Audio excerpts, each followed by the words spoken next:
Beachfront on the Silver Strand in Coronado is not typically your spot for protesting. But today, dozens raised their voices. Fox 5's Misha DeBono is live tonight in Coronado with what prompted the rally. Misha.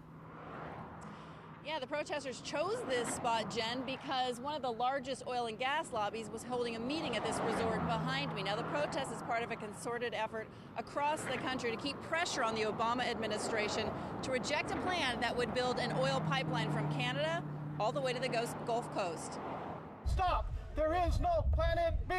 Exxon, Chevron, Shell, BP! Protesters outside the Lowe's Coronado Bay Resort sending a message to big oil and asking President Obama to reject the completion of the controversial Keystone Pipeline. It's a disaster. It's a disaster for climate. It's a disaster for people's homes. It's a disaster for our environment. They're here because the American Petroleum Institute, the largest oil and gas lobby in the country, is holding their annual meeting on pipeline safety. The pipeline will enhance our energy security, and it also brings a lot of benefits with it. If approved, Keystone XL would start in Canada and travel all the way to the Texas Gulf Coast, carrying more than 500,000 barrels of crude oil every day. That, say environmentalists, is a disaster waiting to happen. Tar sands are very corrosive, and the real problem with them is that they are the dirtiest fossil fuel in terms of climate. It may be, but it will also reduce U.S. imports of foreign oil outside of North America by about 40%. And according to the State Department's latest findings on the project, Keystone will be state-of-the-art and held to the highest safety standards, which includes 57 criteria that are above and beyond what the current construction requirements are. Another dispute is the claim that the project would bring 40,000 construction jobs for years to come. Whether you agree with that, that's the exact number or not, there's no question that there are still going to be tens of thousands of jobs. Even TransCanada, who's going to build the pipeline, or wants to build the pipeline, has said it's only going to be a few thousand, and those are only short-term jobs. For these folks, though, the better investment would be clean energy like solar and renewables, something, ironically, API is also heavily invested in. We're looking to the long term.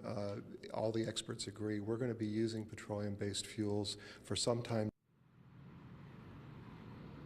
Now, the president said that he will make the final decision sometime before summer, starting in the spring just now, which is why we're sure to hear a lot more from both sides of the issue. Jen, we'll send it back to you.